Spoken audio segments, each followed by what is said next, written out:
చేస్తుందని అంటున్నారు. కానీ బీఆర్ఎస్ నుంచి కూడా క్వశ్చన్ వస్తుంది, గతంలో కాంగ్రెస్ పార్టీ అధికారంలో ఉంది, ఎందుకు అప్పుడు చేయలేదు, ఎందుకు లేట్ చేస్తారని అంటున్నారు.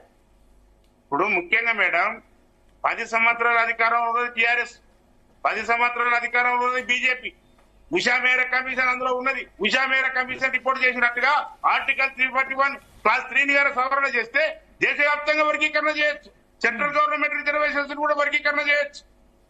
కానీ మనం ఆ మందకృష్ణ మాదిగా దగ్గర కౌగిలించుకుండు కదా, హక్కు చేసుకుండు కదా నరేంద్ర మోడీని, ఒట్టు పట్టుకొని అర్ధగంట సేపు ఏడిచిండు కదా.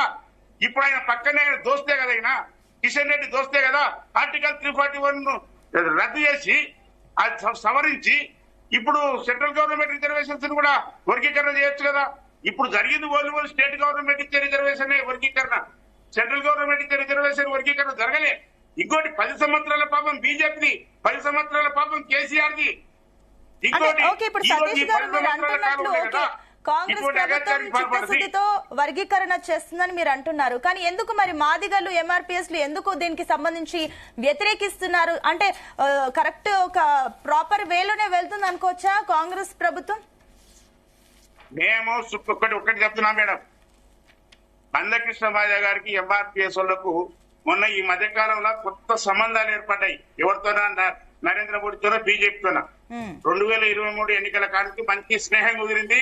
అంతకన్నా ముందు ఏ ఎంఆర్పీఎస్ మీటింగ్ జరిగినా కిషన్ రెడ్డి గారు ముఖ్య అతిథి వస్తాడు, లేకపోతే తమిళనాడు నుంచి ఒక ఆయన వస్తాడు, లేకపోతే కర్ణాటక నుంచి ఒక మంత్రి వచ్చేది.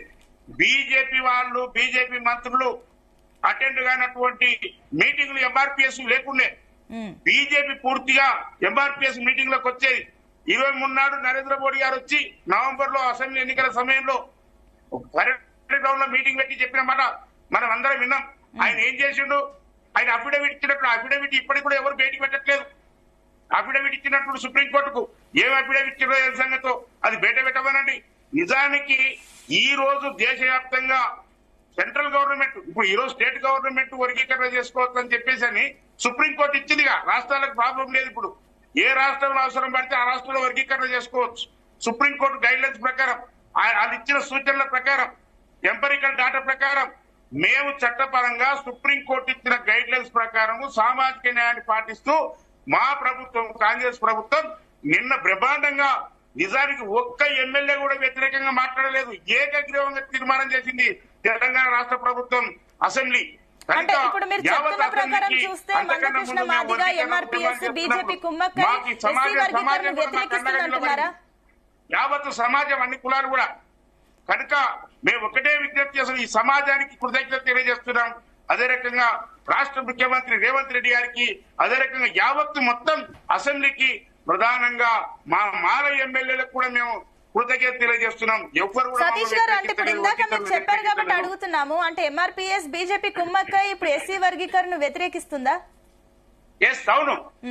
ఓకే అండి, ఎస్ మళ్ళీ వర్గీకరణ కావాలని మందకృష్ణ మాదిగ వ్యతిరేకిస్తుంది. మొన్న ఫిబ్రవరి 4వ తారీఖు నాడు అసెంబ్లీ సెమీ అఖ్తర్ గారు, జస్టిస్ సెమీ అఖ్తర్ గారు ఇచ్చిన రిపోర్టును SC categorisation group 1, group 2, group 3 గా పెట్టి ఏదైతే సామాజిక ఎవరు కూడా ఒక 0.00% కూడా ఎవరికి అన్యాయం జరగకుండా మొదటి దాంట్లో 15 కులాలను పెట్టి 1% రిజర్వేషన్, అదే రకంగా గ్రూప్ 2 లో మాదిగ సామాజిక వర్గం మిగతా 17 కులాలు కలుపుకొని 9% రిజర్వేషన్, అదే రకంగా గ్రూప్ 3 లో మాల సామాజిక వర్గానికి సంబంధించిన 26 కులాలు పెట్టి అక్కడ 17 లక్షలకు 5% రిజర్వేషన్. ఇట్లా అందరు కూడా సామాజిక న్యాయం ప్రకారము.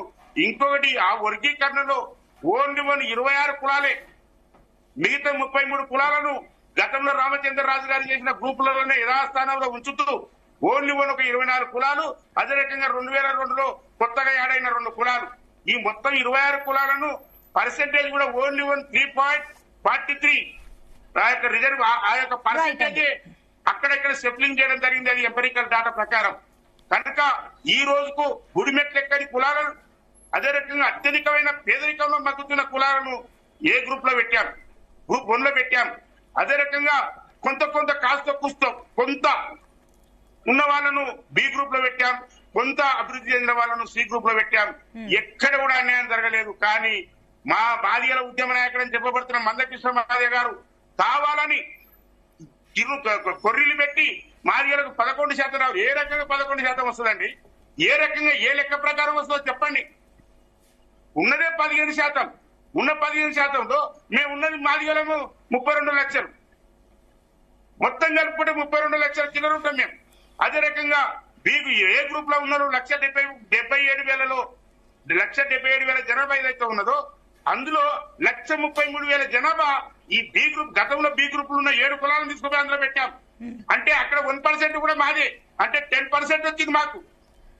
బి గ్రూప్ లో నుంచి ఆ కులాలను ఎందుకు తీసుకుని బయటకంటే మాతో పోటీ పడలేరు బుడగజంగాలు, మాతో పోటీ పడలేరు డక్కల వాళ్ళు, కనుక వాళ్ళను మాతో పోటీ పడలేరు, మాదిగలతో పోటీ పడలేరు అని చెప్పేసి ఈ గ్రూప్ లో నుంచి తీసి ఏ గ్రూప్ లో పెట్టడం జరిగింది. ఎందుకు కొరకంటే ఎంపరికల్ డాటా ప్రకారం మాతో పోటీ పడలేని పరిస్థితులు ఆ కులాలు ఉన్నాయి. అదే రకంగా బి గ్రూప్ కానీ సి గ్రూప్ కానీ నిజానికి సి గ్రూప్ మాలలు కూడా ఎవరు కూడా దీన్ని వ్యతిరేకించారు. ఒక నేతకాని వెంకటేష్ అనే బీజేపీలో ఉన్న మాజీ ఎంపీ నేతకాని వెంకటేష్ అయినా ఈ మందకృష్ణ మాదిగ దగ్గరికి వచ్చి కావాలని నేను కొన్ని కిరికిరి పెట్టి ఈ యొక్క వర్గీకరణను అట్వీట్ చేసి అంత గాయకత్రాలు లేపి ఆగం పట్టేయాలని చెప్పి చూసిండ్రు మందకృష్ణ మాదిగ ఈ యొక్క నేతకాని వెంకటేష్ బీజేపీ వాళ్ళు. కనుక ఈ క్రెడిబిలిటీ వర్గీకరణ చేసే క్రెడిబిలిటీ కాంగ్రెస్ ప్రభుత్వానికి పోవద్దు, రేవంత్ రెడ్డి గారికి పోవద్దు అనే కుట్రతోనే ఇటువంటి దొంగ వేషాలు వేసిన తప్ప నిజానికి ఎవరైనా సరే వర్గీకరణ మీద అనుమానం ఉంటే మందకృష్ణ మాదిగకు అనుమానం ఉన్నా నిన్న పాస్ అయిన బిల్లు మీద, అదే రకంగా బీజేపీకి అనుమానం ఉన్నా వెంటనే దమ్ముంటే కోర్టుకోండి, మీరు కోర్టుకొని దీని ఆపాలని చూద్దాం. సతీష్ గారు దమ్ముంటే కోర్టుకెళ్ళండి, అంతేగాని ఈ ఊకదంపుడు వేసి కాంగ్రెస్ పార్టీని బదనాలు లేపాలని చెప్పేసి చూస్తే మాత్రం ఎవరు కూడా ఊరుకోరని చెప్పేసి మాదిగ సమాజం, తెలంగాణలో మాదిగ సమాజం ఎవరు కూడా ఊరుకోరని చెప్పేసి